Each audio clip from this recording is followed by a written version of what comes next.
Começa agora, Café com Política. Uma realização 96 FM e Jornal da Cidade. Seja muito bem-vindo à edição número 139 do Café com Política. Tem oferecimento de Brambila, acreditando no futuro. Hoje, a nossa mesa aqui com os jornalistas, para a gente fazer uma avaliação desse mês de janeiro, assuntos aí importantíssimos, questão envolvendo a popularidade ou não do presidente Lula, a mudança no ministério, amanhã tem eleição lá no Congresso e também temos eleições aqui em Bauru, a mesa diretora e as comissões também importantes ali da Câmara de Bauru. Comigo na bancada, Kleber Santos. Bom dia, Kleber, bem-vindo. Bom dia, Café, bom dia aos amigos que nos acompanham nessa manhã. Pode pôr a canoplinha agora. Jabur, bom dia pra você. Alô, testando? Tudo certo aí? Bom dia, Café, bom dia a toda a nossa grande audiência. Bizarra, bom dia também pra você. Bom dia a todos. Muito bem, senhores, e aí, nós tivemos aí um mês de janeiro que aparentemente sempre é um mês mais tranquilo, porque tem aí recesso parlamentar, mas não foi nada disso que se observou. E aí, meu caro, nós já discutimos um pouco, Kleber, essa questão da queda da popularidade do presidente Lula, A questão econômica continua sendo aí bastante forte e agora eles falam em mudança, e mudaram a área da comunicação, há uma tentativa de entregar mais. Como é que você viu esse quadro e se tem salvação? A situação nesse momento é séria, principalmente em relação ao Nordeste, Café? Porque o Nordeste sempre deu um apoio muito grande para o presidente Lula. É só para lembrar, caiu no Nordeste entre as mulheres e os mais pobres. Exatamente, e o Nordeste, ele tem um peso maior quando se trata de Lula, principalmente porque ali vive uma população mais carente, que depende mais do governo, e o governo Lula sempre tem se pautado mais nessa questão social, entregando aí, ampliando bastante todos os programas sociais.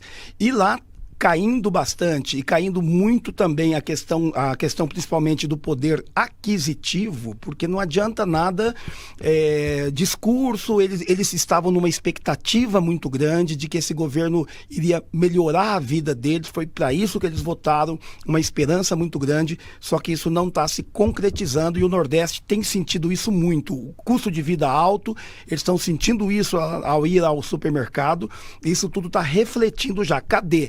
Existe, na verdade, uma certa frustração, uma certa decepção. Automaticamente, a gente sabe que a economia, Café, tem um peso gigantesco na política.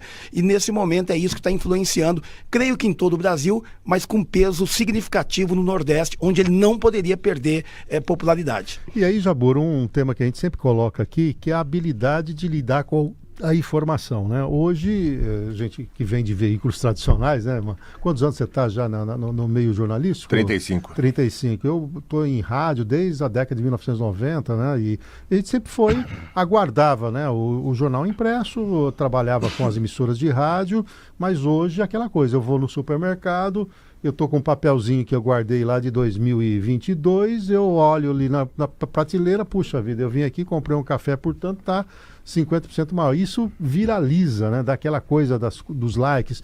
E parece que o governo não sabe lidar muito bem com essas questões e os pontos que poderiam ser trabalhados de maneira positiva acabam prevalecendo isso. E essa incapacidade de admitir algum tipo de responsabilidade acaba tirando um pouco da popularidade mesmo, de encontrar algum responsável por esse momento da carestia que o Kleber lembrou agora. É verdade, Café. Se me permite, só para dar uma contextualizada para o ouvinte internauta que possa não ter tido acesso à pesquisa, A aprovação do Lula caiu 5 pontos percentuais em janeiro, atingindo 47% de aprovação, como eu disse, Segundo a Genial Quest, foi divulgada na última segunda, e é a primeira vez que o índice de desaprovação, que é de 49%, superou a aprovação nessa série iniciada lá no começo do governo. A aprovação ficou em 47% e a desaprovação, portanto, em 49%. Café, eu acho que é uma soma aí de vários fatores, mas o principal deles, o carro-chefe, de fato, a carestia. Nós já falamos aqui em programas anteriores, o custo de vida, que é um pouco diferente da inflação, é bastante diferente da inflação, porque isso impacta, isso faz a gente perceber muito mais o quanto as coisas estão mais caras, com o quanto os produtos estão subindo. Então, isso para mim é o carro-chefe, mas eu percebo também uma coisa que é interessante, que é assim, a expectativa das pessoas cresce a cada vez mais, né? A partir do momento que você atinge um patamar de consumo, um patamar de bem-estar, você quer mais, né? Você tem uma expectativa de algo maior, porque tem uma análise aí que desde o primeiro governo do Lula, o básico, a parte assistencialista mais pesada, Bolsa Família, Bolsa isso, Vale aquilo, já foi dado. Isso já ficou para trás, isso não é mais uma expectativa. Só manter isso hoje não é o suficiente na cabeça de muita gente, principalmente a população de renda mais baixa. Então agora eu quero mais. E não tem vindo esse mais, pelo contrário, né? Tem agora esse problema do custo de vida. Nessa pesquisa tem aí o apontamento de que não cumpriu o que prometeu, né? Tem um percentual muito grande de pessoas que avaliam que não está entregando aquele problema. Porque o que aconteceu? Só para a gente também fechar o contexto.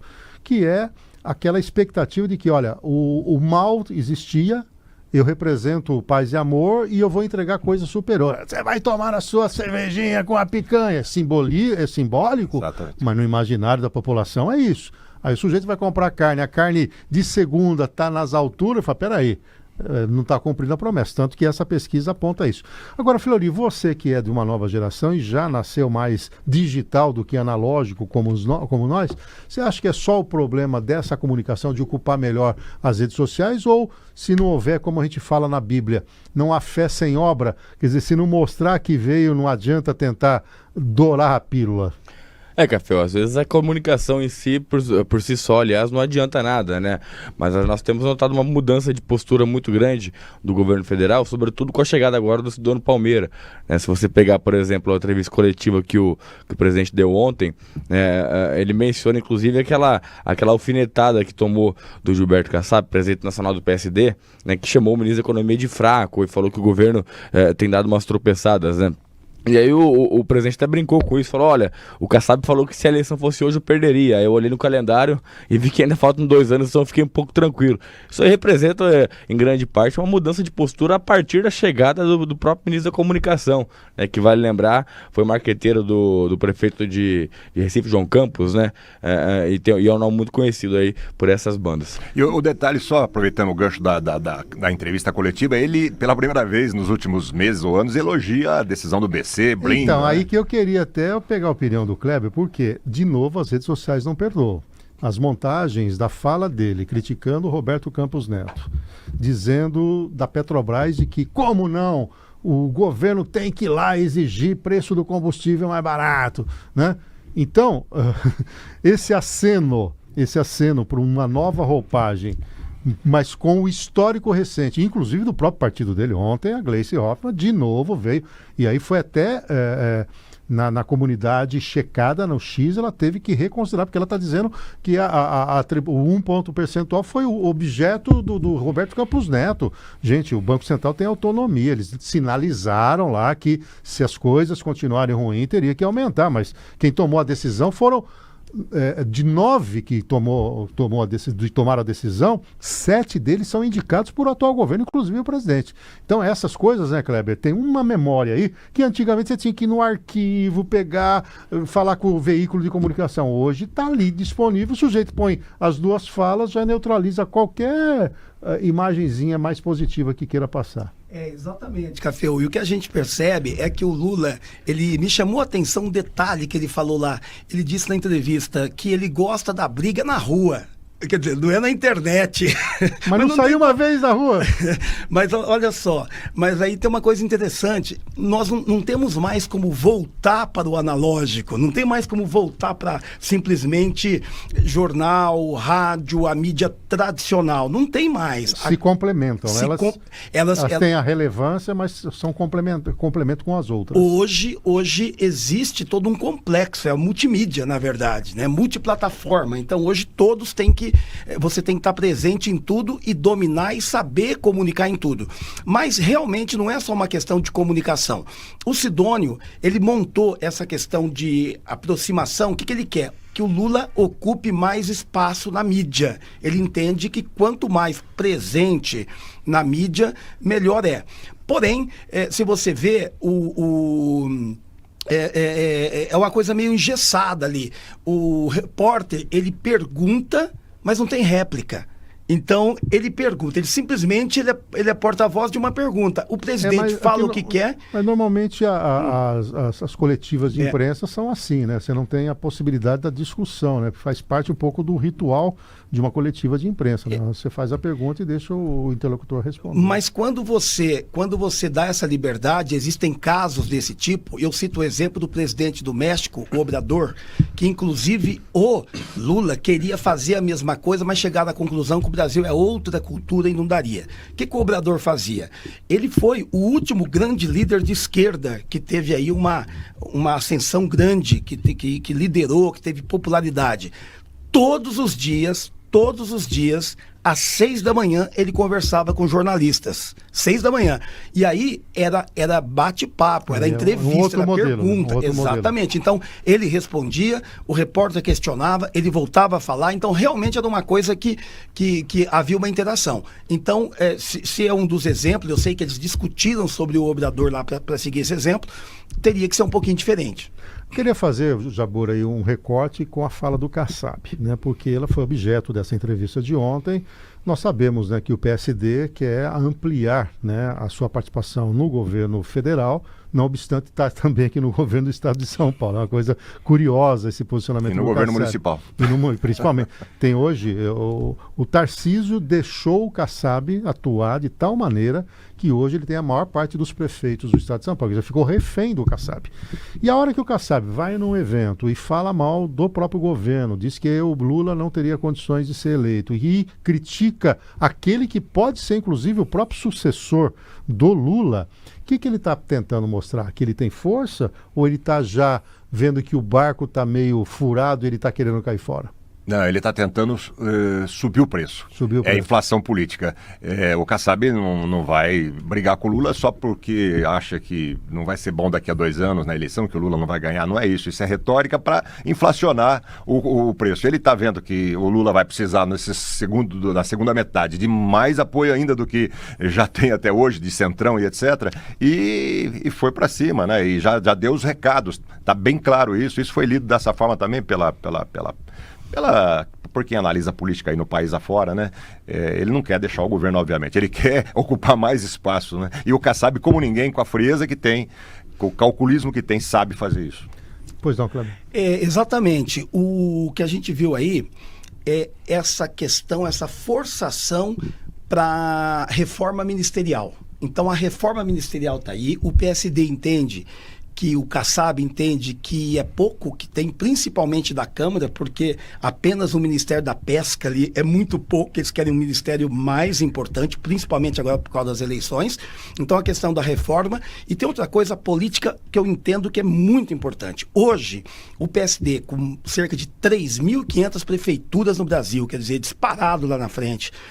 Depois o PL com, né, eu creio que o PL deve estar com 500, 600 mais por ou aí. Menos isso. O PT menos, talvez a metade disso. Uhum. Então, hoje, o Kassab, o PSD, tem uma influência muito grande na escolha do vice-presidente. Inclusive, o Ratinho Júnior tem sido sondado para até ser o vice-presidente, no caso do partido da direita. Na esquerda, você tem aí o Lula ou não o Lula. Mas se ele queima também o Lula, né? Aí é uma outra leitura que eu faço, do jeito que está, ele tem uma influência grande para acertar a questão dos vice. Se há uma mudança, se ele queima o Lula, ou se o Lula é queimado de alguma forma, aumenta muito o poder e a força para a presidência da República. Então tem esse lado também. Então, não, você tem dois a leitura aspectos que eu faço, porque uma coisa, eu quero mais, eu concordo com você, Jabur, e é uma leitura de vários colegas da imprensa de que ele jogou para poder levar alguma vantagem. Mas, por outro lado, também com a ascensão da direita e a possibilidade do ano que vem da troca de 2 senadores, e a direita vai fazer um grande movimento para ser majoritário no Senado Federal, com pautas que a gente já conhece da direita, com o Ratinho Júnior sendo um dos cotados, dá a impressão que ele está abrindo um caminho aí para dizer, olha, eu estou rompendo com você e vou agora uma carreira solo aqui com a presidente da República. E eu tenho uma variável nova aqui também, nessa história toda, do Marcos Pontes. nós entrevistamos ele na última quinta-feira, e aí eu comecei a ficar pensando qual que é a estratégia do Marcos Pontes nesse negócio todo, né? E aí eu fui, o Bizarra levantou a bola e eu fui em cima. Falei, você está fazendo campanha para a presidência da República? Ele ficou vermelho. Porque eu conheço o país, eu tenho um bom nome, eu sei a relação de causa e efeito, uma série de questões, tipo assim, inclusive ficou numa fala que ele ia visitar os estados para discutir projetos.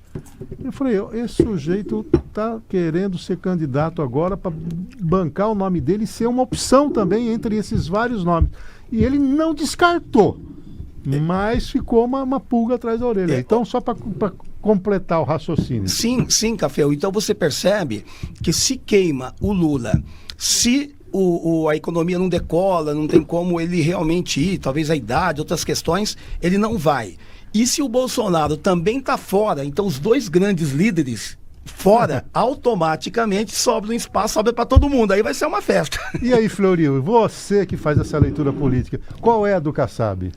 É o que o Jabor falou, Caféu, ele está aumentando um pouco o custo político da permanência dele no governo. O Kassab sobreviveu a muitos governos, ele foi ministro do Lula, foi ministro da Dilma, a Dilma caiu, ele foi ministro do Temer, né? Depois foi um grande aliado do Bolsonaro, agora está aliado do Tarcísio em São Paulo, ao mesmo tempo em que é aliado do Lula em Brasília, né? Então, de fato, ele está aumentando o custo político dele, né? Ele está falando, nós queremos mais, e isso vem em meio justamente ao que o Kleber falou, a uma reforma ministerial. Até porque se você pega as pesquisas eleitorais hoje, né, muito embora a desaprovação do governo e do presidente esteja em decadência de fato, né, mas as pesquisas apontam que hoje, de fato, o Lula ganharia a eleição em vários dos cenários, né?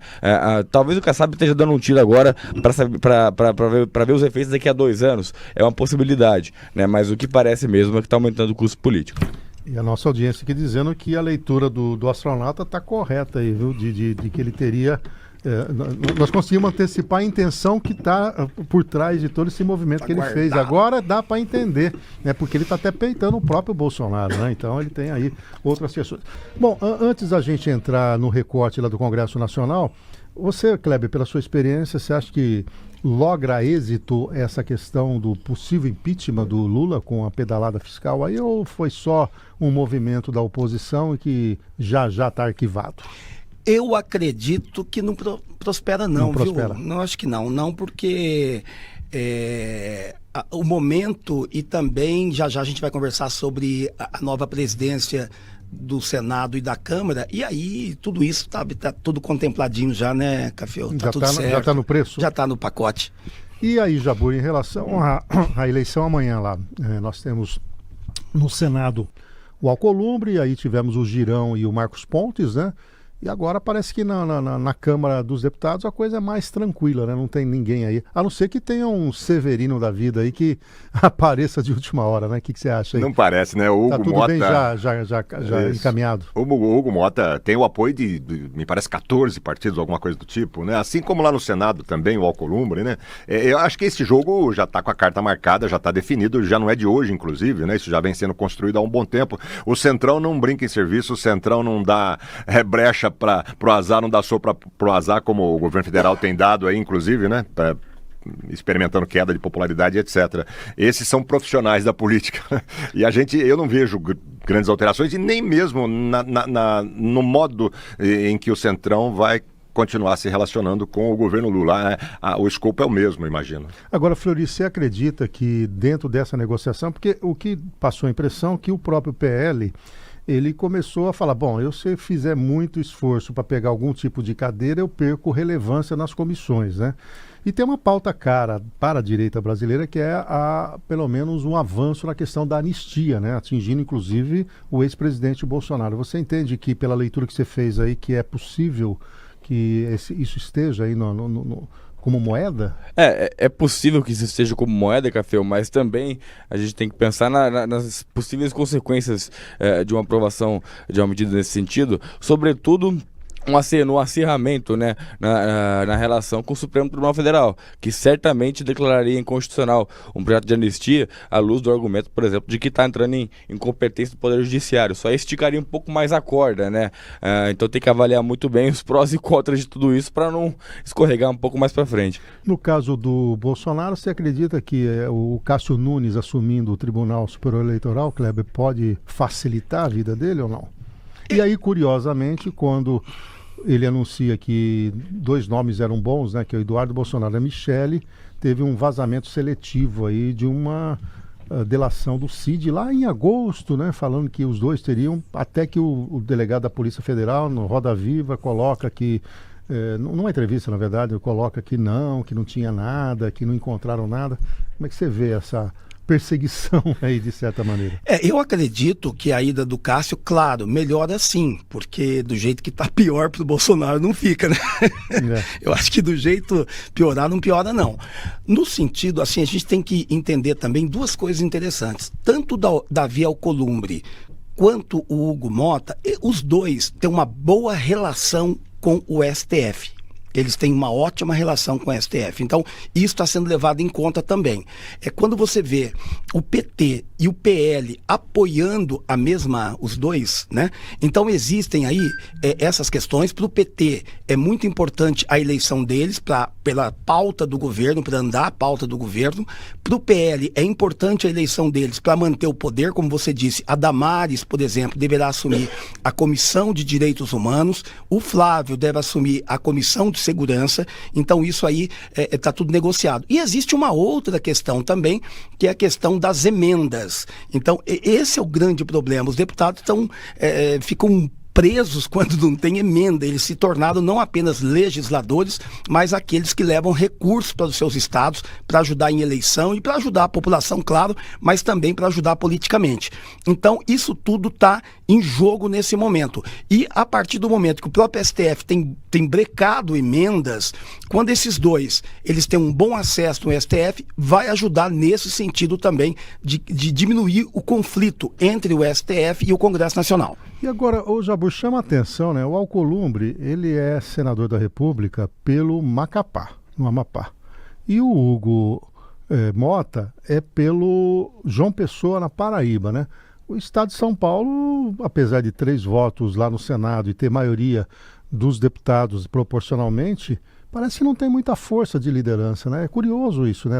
Essa força que o Nordeste, o Lira é também, oriundo de lá, né? Que coisa, hein?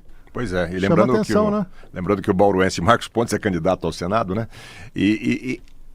A tradição parece que reza que o político nordestino e o político do norte, ele tem mais habilidade. Eu não sei se pela necessidade lá do passado, eu já li isso uma vez, de buscar mais recursos, de fazer o desenvolvimento daquelas regiões. Pode ser um ranço entre São Paulo, Rio e Minas para dizer, nenhum de nós, eu não apoio, você não apoia, eu não apoio você.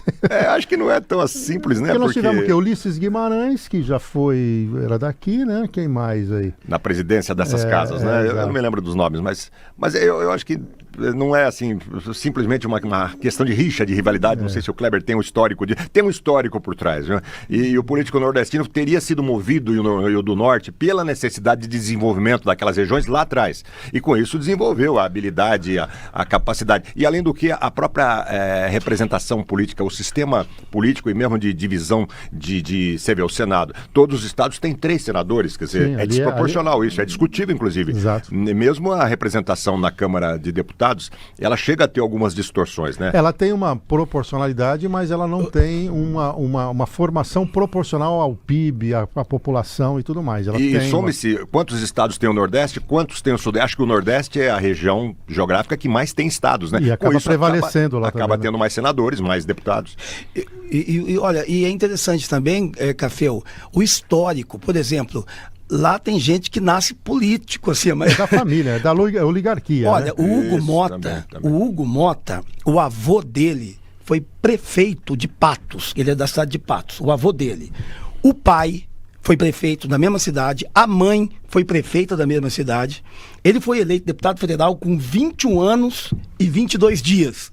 21 anos, 22 dias, é o mais jovem deputado federal da história. Então, ele não é qualquer um. Com 30 e poucos anos, já está no 4º mandato. Nativos políticos, né? Como tem um nativo digital, então, tem um nativo político. Profissional, sabe? Agora, Fleury, o que eu tenho observado, não no Senado Federal, mas na Câmara dos Deputados, quem assume a presidência depois some. Você vê, o Maia está no setor privado. Severino faleceu já, mas quando ele saiu, ninguém falou mais nada dele. Lembrando aqui, Ulisses Guimarães teve relevância depois. Quem mais que teve algum destaque na Câmara? É que nós temos tido, Cafeu, sequência de presidências da Câmara e do Senado um pouco conturbadas. Pega o Eduardo Cunha, desde o Eduardo... o Eduardo Cunha, outro que eu estava lembrando. Desde o Eduardo Cunha, do por Rio, exemplo, né? O Eduardo Cunha era um super poderoso presidente da Câmara. Foi preso que depois. Sucumbiu a uma maré de azar aí, para não falar, para ser até um pouco modesto, né? Que o tirou da política. E isso vem acontecendo sucessivamente desde a Lava Jato, pelo menos. Agora, pega, por exemplo, o deputado Arthur Lira, que vai deixar a presidência agora e vai perder todo o poder que tem. E aí nós temos as várias suspeitas que pesam contra ele, sobretudo na aquisição dos kits de robótica lá, por exemplo, e aí ele vai perder uma série de privilégios que ele tem hoje na presidência. Apesar que ontem o Lula disse que seriam, ele e mais o Pacheco, seriam dois bons nomes para compor o ministério dele, né? Então isso poderia dar. E porque aí também, né, o Fleury, tem uma leitura de que se deixar o Lira também muito solto lá no Congresso, ele acaba tendo um poder exagerado pelo conhecer as entranhas. Então é melhor botar ele ali num quadradinho dentro do governo, ó, fica aqui nesse ministério, pelo menos eu te controlo. Também pode ser essa leitura, né? É verdade, Café. Agora, se o Lira de fato for pro governo, isso vai dar uma certa sobrevida para ele, né? Por exemplo, o Maia deixou a presidência da Câmara e depois não disputou as eleições, né? Então, tentou um voo aqui em São Paulo, né? Exatamente, com Dória, né? Foi agora, se não me engano, ele tá na Febraban, né? O Eduardo Cunha, muito mais do que isso, foi preso, né? Então nós temos tido uma sequência de presidências da Câmara ruins, né? Agora vamos ver o que acontece com o Lira. Talvez seja um pouco diferente do que aconteceu nas últimas duas. É que o Lira quer ser senador da República. E o Rodrigo Pacheco é cotado, o presidente do Senado, cotado para ir para o Ministério do Lula nessa reforma que está sendo forçada. E o Lula falou ontem que quer ele no governo de Minas Gerais. Portanto, também é uma aposta também pessoal do próprio. E aí, né, Kleber, é o problema do barco tá indo afundando ou tá indo para um porto seguro, né? É verdade. E a questão de quando sai, isso que a gente está falando aqui é muito interessante. Primeiro, quem vai deixar tem que entender que é temporário, já tem que preparar a cabeça. Eu vejo isso em muitos prefeitos. Tem prefeitos que entram em crise quando chega no final do governo, porque ele vai ser uma pessoa comum. Abstinência de poder. Muito, né? Ele é o mais importante, de repente ele é um comum. Aí já fica que no Congresso Nacional é chamado de planície. Você volta para a planície. Então, o que acontece? E o que depende muito o pós-cargo, a saída, depende muito de como foi o comportamento na presidência. Se ele foi muito autoritário, se ele segurou muito, ele vai pagar feio quando sai. E quando ele articula bem, quando ele é mais liberal ali e tal, ele sai e aí ele tem um acolhimento maior. Depende totalmente da postura dele. Falar nisso, pois não. Não, eu ia só falar aqui, aproveitando aí, ó, a necessidade de relembrar alguns nomes. A galeria dos ex-presidentes até, 2009 aqui. Nós temos o Arthur Lira, antes dele o Rodrigo Maia, que nós não lembramos. Sumiu. Aí tivemos Valdir Maranhão, foi por um ano só, Eduardo Cunha, Henrique Alves, Marco Maia, Michel Temer, que foi 2009, 2010. Foi relevante. E o último presidente da esquerda, você vê como é que é a divisão de poder no país, né? O último presidente de esquerda, não é nem esquerda, né? Social-democrata, foi o Arlindo Quinalha, de 2007 a 2009. Isso sumiu já faz também. Mais de 10 anos. E sumiu também. Você vê que o Lula ganhou a eleição nesse período, ganhou 3 eleições, mais a Dilma, e nunca comandou o Congresso de fato, né? Você vê como é que é a divisão. Tem um ônus aí, além do bônus, né? E falando de não ficar na planície, fazendo um recorte aqui regional, acho que esse movimento também do Pradinho de Lençóis indo para a Federação das Associações Comerciais está um pouco nessa linha que o Kleber acaba de colocar, né? De você continuar numa evidência. Porque a gente sabe do projeto político do Prado no tocante a ser candidato a deputado, né? E a federação, eu conheço bem, né? Estou no sistema há muito tempo. Quem já foi presidente de uma associação comercial pode se candidatar a ser vice. E, consequentemente, você tem aí a possibilidade de coordenar toda uma região, que é a RA12, né? Que congrega inúmeras associações, e você vai visitar e tudo mais. Então, você tem aí uma coisa de não ir para a planície, né? É nítido esse movimento do Prado, Cafeu. São 17 cidades, 17 associações comerciais. Ele buscou o apoio de cada uma delas, segundo ele, todos o apoiam. Então ele vai assim ser. Que funciona mesmo. Ele Você vai ser visita cada um. Exato, não é um espaço de grandes disputas, né? De brigas, enfim. É mais consensual. Às vezes dois, né? Eu já tive aí, quando o Luiz aqui em Bauru concorreu, foi com o Ari Ariovaldo da Barra Bonita. Que é o atual vice-presidente regional. O Neno foi outro, né, que é de Lençóis. O Neno é o atual. O Neno é o atual, tá certo. O Ari, ele já foi e perdeu pro Neno, na verdade. Tá? Mas o Prado é candidatíssimo a deputado estadual, PSD, veja bem o partido. O PSD já tem aqui o Júnior Rodrigues também praticamente anunciado por ele mesmo. Tem a mãe da prefeita, que também é candidata, aí no caso é federal, mas o Júnior e o Prado são candidatos estadual. Nós temos o Rodrigo Mandalite, candidato a estadual, que já disse que tem o apoio da Suelen também. A corrida já começou para 2026 e começou de um jeito complicado, embolado. Sabe aquela largada da São Silvestre, aquele mundo de gente assim se acotovelando? Depois lá na frente a gente vai ver quem é que vai ficar, né? Quem é que vai ter fôlego. Bom, antes da gente trazer aqui para o nível local, tem aqui o Bizarra lembra, né, que na pesquisa macro, né, que teve, 45% dos que responderam à pesquisa dizem que a corrupção no Brasil aumentou sobre o governo do Lula. Então, a questão da corrupção, Kleber, tem voltado aí nessa questão. Você acha que é um tema que ainda a população está incomodada? Essa pesquisa, então, indica que já está havendo uma certa percepção. Embora a gente não tenha tido ainda, né, Café, esperamos que não tenha nenhuma grande... teve o Gedal, já teve ali o Gedel, né, que teve de novo. Os Correios já tem investigação. Talvez eu esteja comparando com aquele momento outro lá, que foi realmente muito grande. Eles sabem fazer melhor agora. Mas tá bom. Voltando então para o local, e aí, Fleury, o que nós podemos esperar da mesa diretora, né, já eleita aqui na Câmara Municipal, mas nós temos aí uma disputa importante em relação às comissões, né, e só lembrando, né, que os partidos com maior representatividade na Câmara têm preferência na locação. A Estela esteve aqui conosco, ela acredita que vai ser difícil algum cargo de relevância. Eles contam muito mais com aquela intrapartidária, que aí é obrigatório, né? E, se eu não me engano, tem mais uma também, que entram todos os partidos. Qual é a sua leitura aí da composição das comissões locais? O governo já sinalizou que não quer a Estela presidir nenhuma comissão, não, viu? E isso vem na esteira do que aconteceu no ano passado, da série de diligências que a parlamentar conduziu à frente da Comissão de Fiscalização e Controle, né? Isso aí incomodou bastante a administração municipal, já houve um certo veto aí. Agora, internamente na Câmara, tem se discutido inclusive a composição da Comissão de Justiça.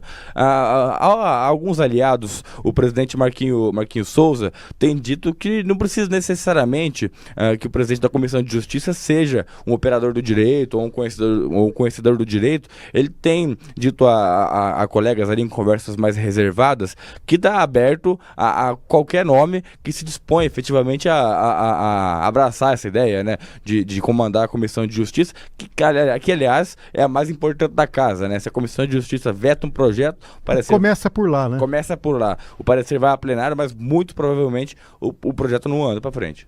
E aí, o Jabur, é uma discussão de relevância, né? Porque majoritariamente os partidos que têm maior representatividade estão apoiando o governo, né?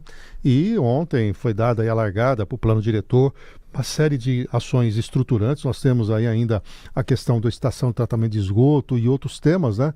E ter uma liderança nessas comissões me parece que joga junto com esse, vamos dizer, quase trem-bala, né, que está sendo instituído lá na Câmara Municipal. É verdade. Nesta semana o Segala, inclusive, fez uma fala com uma conclusão assim, de certa forma, uma conclusão de que, olha, nós não temos chance nenhuma nas comissões. Conformismo.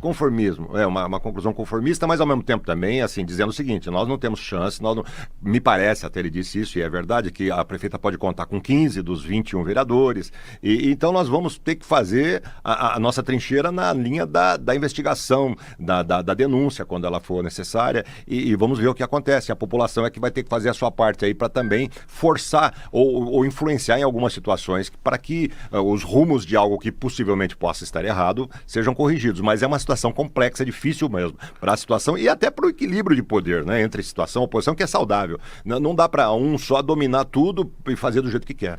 Agora, Jabur, aproveitando também a sua experiência, né, a sua leitura, e quero também o Fleury, depois o Kleber, a questão do diretório do PT, né? Nós entrevistamos aqui a coisa intramuros, nós precisamos conversar, dialogar. Você não pode pedir, renunciar indo a público, né? Tem uma série de questões internas que precisam ser resolvidas. Como é que você vê essa leitura? E aí eu acrescento também, né, e o próprio Kleber, que é dessa assessoria do mundo político, eu percebo cada vez mais uma Estela centrada, menos radical à esquerda, e parece que ela prepara mesmo um caminho para ali na frente ser candidata a prefeita de Bauru.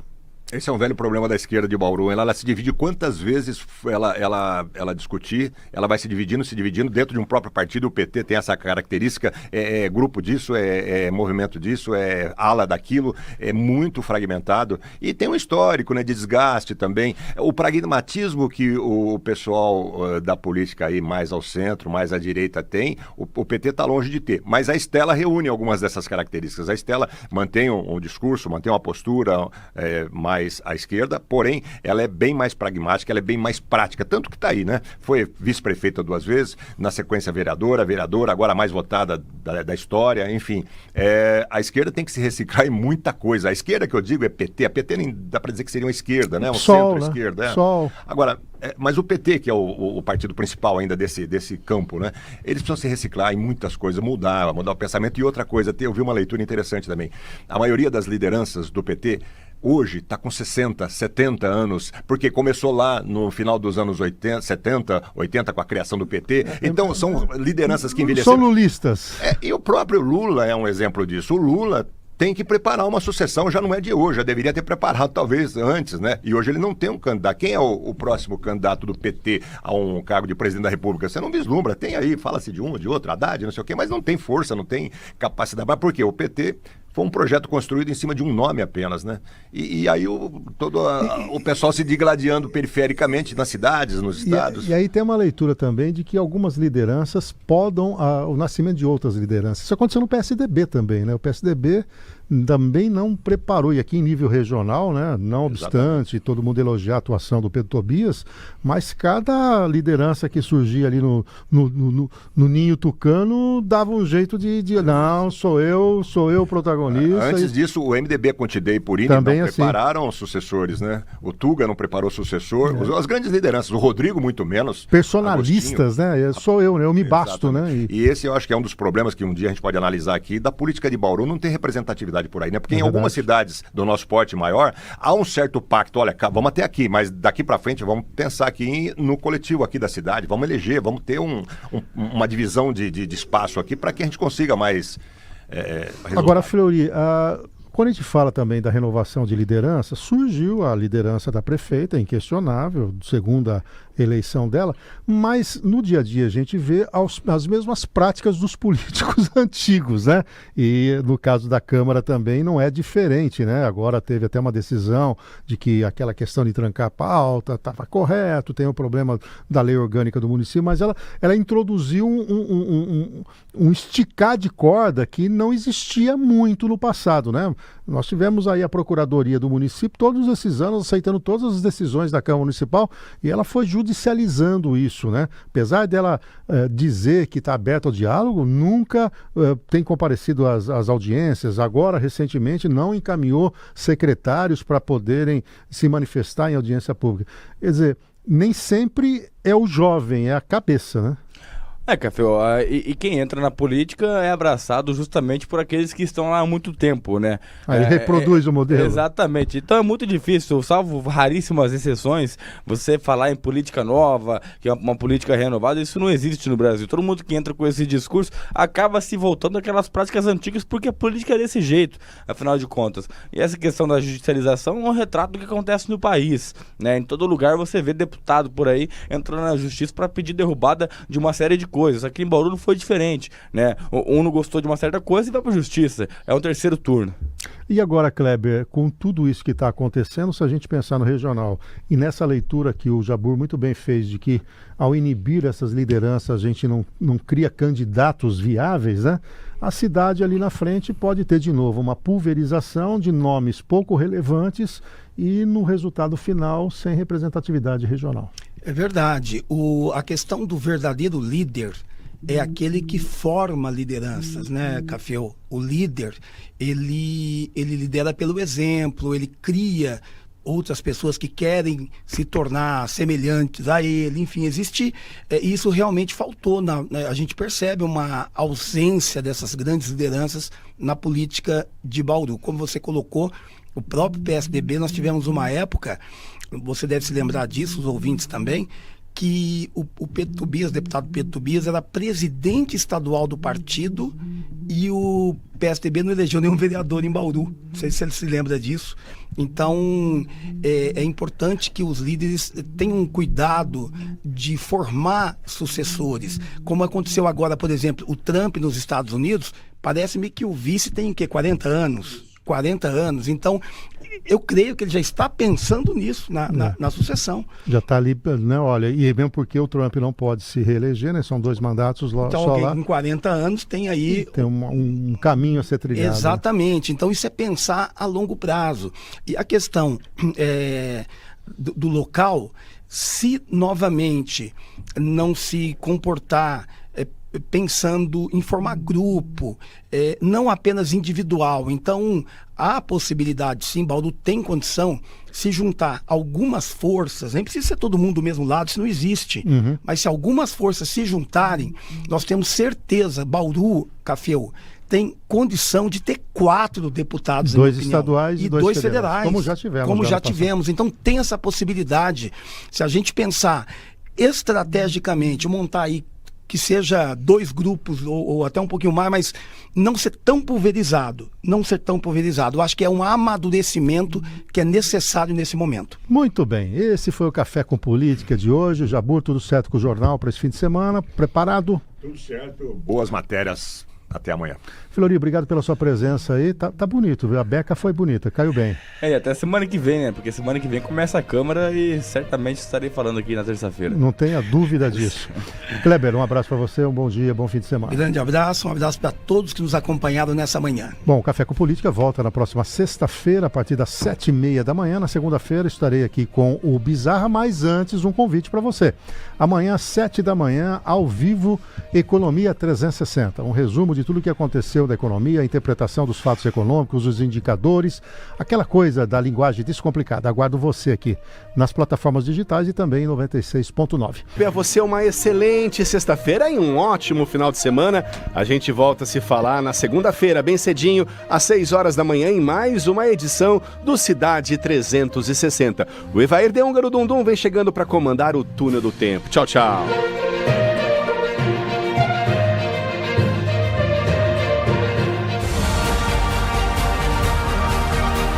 Você ouviu Café com Política, sua dose semanal de informação e opiniões aqui na 96 FM e nas multiplataformas do Jornal da Cidade.